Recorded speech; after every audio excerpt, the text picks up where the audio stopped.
Selamat mendengarkan podcast ini. Shalom saudara sekalian, salam sejahtera. Kebenaran hari ini berjudul Dihormati Tuhan. Satu hal yang kita harus mengerti bahwa dengan kehendak bebas yang kita miliki, kita dapat menentukan siapa yang kita pilih sebagai yang termulia, yang terhormat, dan yang ternilai atau yang maha berharga dalam hidup kita. Kehendak bebas kita bukan hanya menyangkut tindakan yang terkait dengan moral, melainkan juga terkait dengan penghargaan kita kepada objek tertentu. Mari kita tidak kehilangan kesempatan selama kita masih hidup di dunia ini, di mana kita diberi Tuhan kesempatan untuk memilih. Apakah kita memilih Tuhan atau memilih yang lain? Apakah Tuhan menjadi yang termulia dalam hidup kita atau yang lain ada yang lebih mulia dari Tuhan? Artinya kita pandang lebih mulia dari Tuhan. Dan bahaya itu. Kalau orang memandang sesuatu lebih mulia dari Tuhan, wah, itu perselingkuhan. Itu yang namanya percabulan rohani. Harus diingat bahwa hal ini sangat menentukan nasib kekal kita. Kita harus memilih Tuhan sebagai yang paling berharga dalam hidup ini. Walaupun daging kita masih menolak, bahkan jiwa kita ikut memberontak, yaitu jiwa yang sudah dicemari oleh hasrat-hasrat duniawi, ambisi-ambisi duniawi.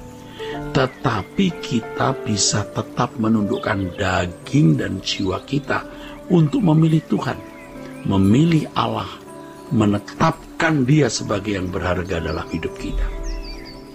Kita bisa mengatakan bahwa hanya Allah satu-satunya yang berharga dalam hidup ini. Kita bisa memilih bahwa harta kita satu-satunya di dunia ini adalah Tuhan, adalah Allah saja. Kalaupun kita studi, kita berkarir, kita bekerja, memiliki pasangan hidup, memiliki anak, dan semua fasilitas, maka itu bukan kita anggap sebagai tujuan pencarian hidup kita. Tujuan pencarian hidup kita hanya satu, Tuhan. Nah, masalahnya adalah bagaimana kita bisa mengenal Tuhan dan mengalami Dia. Bagaimana kita bisa mengalami apa yang dialami Abraham, dialami oleh Musa? Bagaimana mereka bisa bergaul dengan Allah begitu akrab, saudaraku? Nah, ini yang menjadi masalah. Dan itu kita harus perjuangkan, saudaraku. Ya, kita harus memiliki langkah-langkah di mana kita bisa mengalami Tuhan. Saudaraku sekalian yang kekasih, tentu Allah tidak bisa berjalan dengan orang yang hidupnya najis, yang hatinya jahat, yang hatinya bengkok, yang hatinya tidak tulus. Allah tidak bisa berjalan dengan orang yang tidak menghormati Dia secara patut. Allah tidak bisa berjalan dengan orang yang tidak menghormati Dia secara pantas. Allah yang besar, Allah yang mulia, Allah yang maha agung, itu Allah yang patut menerima seluruh persembahan hidup kita. Artinya kita harus rela meninggalkan segala sesuatu dan menganggapnya tidak bernilai. Kita bisa memiliki semua atau segala sesuatu yang dapat kita raih, tetapi kita tidak menganggapnya itu sebagai sesuatu yang berharga, ya. Sebab yang berharga dalam hidup kita itu hanya Tuhan. Dan kalau kita menganggap sesuatu sebagai berharga, maka kita dengan rela akan menggunakan semua itu untuk kesukaan atau kesenangan hati Allah, sehingga yang berharga tersebut benar-benar berharga karena untuk kesukaan hati Allah. Jadi kita juga bisa memenuhi seperti apa yang dikatakan firman Tuhan, bahwa segala sesuatu yang kita lakukan semua untuk kemuliaan Allah. Ini pilihan, saudara. Dan kalau kita memilih Allah sebagai satu-satunya yang berharga, ya kita harus melakukan hal ini. Kita harus melakukan hal ini, saudara. Saudaraku, ada orang-orang yang tidak memperlakukan Allah secara patut. Pada jam-jam di mana harus mendengarkan firman Tuhan, mereka meninggalkan semuanya, ya.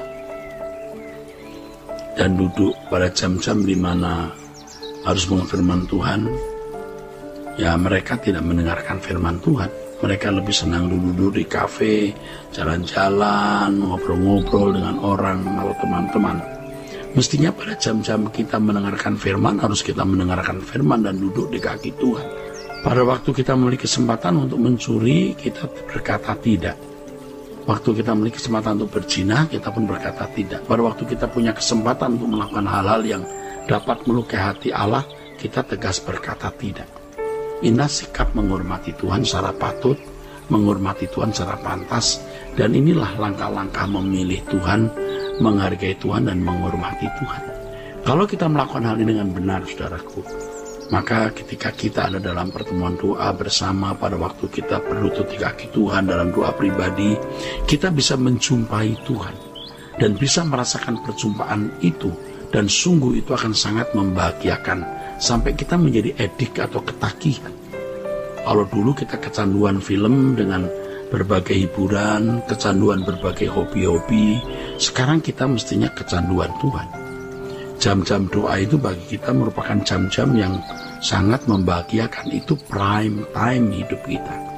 Jangan sampai meninggal dunia tapi belum kecanduan Tuhan, pasti kecanduan dunia.